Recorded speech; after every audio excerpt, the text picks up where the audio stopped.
ఈరోజు corn cheese paratha ఎలా చేద్దామో చూద్దాం.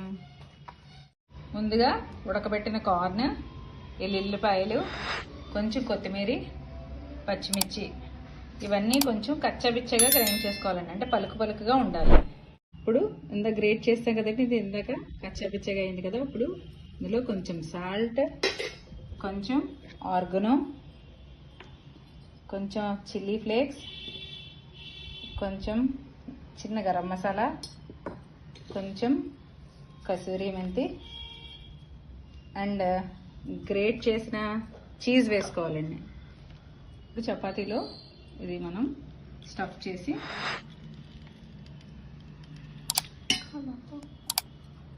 ఇలాగా ఫోల్డ్ చేసుకొని మళ్ళీ చపాతీ కింద ఒత్తేసుకోవాలండి.